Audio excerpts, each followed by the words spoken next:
You want to become an actor.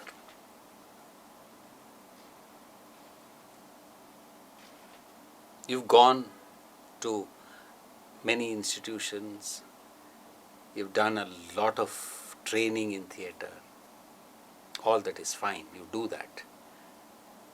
But what we are going to work out here are some fundamental problems that you have to circumvent if those trainings have to work.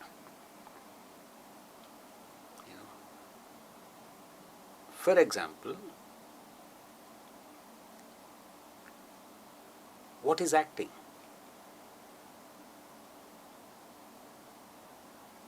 Acting is a game. It's called a play. So you have to play, you have to enjoy acting. This is the mindset with which to use all that training that you have done. All that 3 years of diploma or 1 year of diploma or 5 years of working in a theatre. I'm saying this because most actors are too serious. Most actors think that they are conquering the world through theatre. It is true in a sense. I am not negating that. You are conquering the world through theatre. You are making a profession to theatre. Theatre is very serious. But in a fundamental sense, it is a game. You have to enjoy the game. If you don't enjoy the game, you are lost.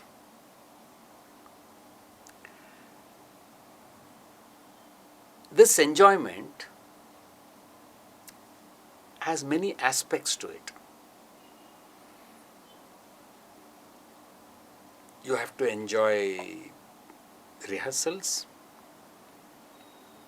You have to enjoy doing a bad guy. You have to enjoy even killing a person while performing.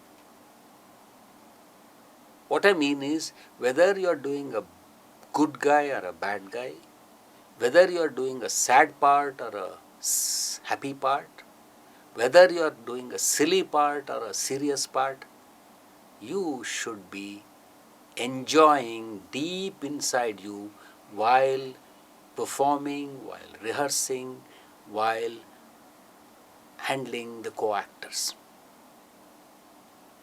You understand? If you don't, for example, enjoy your work with the co-actor, you are a bad actor.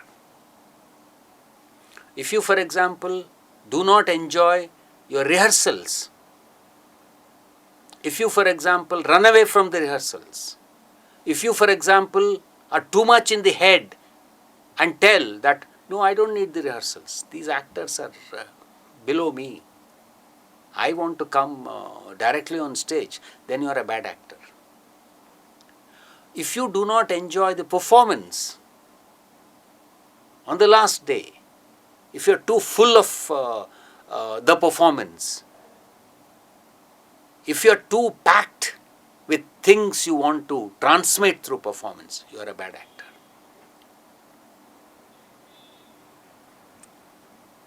So, this thing I am telling about enjoyment has many, many levels at which it operates. Take, for example, the first day of the rehearsal. On the first day of the rehearsal, everything given to you is wrong. Deliberately wrong. You've been deliberately given somebody else's line. You've been deliberately given somebody else's costume. You've been deliberately given somebody else's makeup. You're deliberately made to stand on stage, which is not your home, which is not your classroom, which is not any space that you are comfortable with. Everything is uncomfortable. That is the given thing on the first day, and you have to enjoy being on that comfortable space. If it is creating problems for you, you say that, all right, it creates problem for me, but that's the given. You are holding the script in one hand, the director is shouting at you to say that you should be looking somewhere, and then the same director is telling you that while holding the script and while looking at somewhere, you have to move in some other direction. You say, what the hell? But don't say what the hell. Do it. Do it as well as you can. You see, on the first day of the rehearsal or on the first few days of the rehearsal, what are you doing? You are making a mechanical construction of the scene.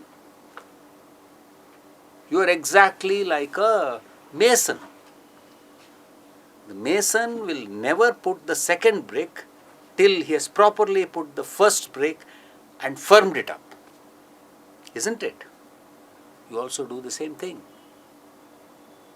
So on the first day, for example, there is a scene where you have to weep.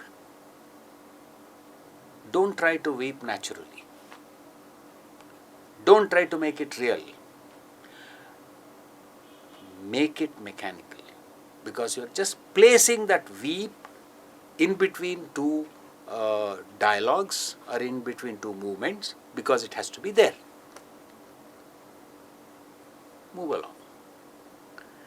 The second day, it is there, you become a little familiar. The third day, it is still there, it becomes more familiar. And as you progress, it starts becoming very comfortable. The way a tabla player is very comfortable with playing two tablas simultaneously, and one tabla is playing one thing, and the second tabla is playing something else. So that is what you are doing during the first phase of the rehearsal. You have to enjoy that. You can't get tense about it. You have to practice it.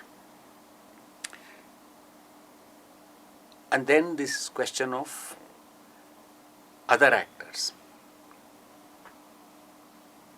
The other actors are constantly making you tense, especially in the first rehearsals.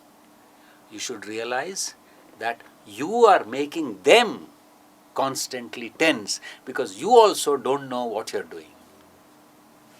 So tell it to yourself that, well, I don't know what I am doing, so they don't know what they are doing, so why don't I be a little considerate with them? So you are considerate with them so that they can be considerate with you. That is theatre. You know? And that's how we are building relationships. It is the same relationship that you have built in the initial stages of the rehearsals between you as an actor and he or she as an actor, later into a deeper relationship between the two characters. This is very important to understand. What relationship you have built between two actors to begin with is going to give a lot of confidence and a lot of material for the relationship that you are going to build between the two characters that you and that other person are going to play. That is theatre. Lot of people talk the opposite. Lot of people talk in the air. They talk of theatre as if it is something very, very abstract, God-given, talent, as if it descends from the heavens. No.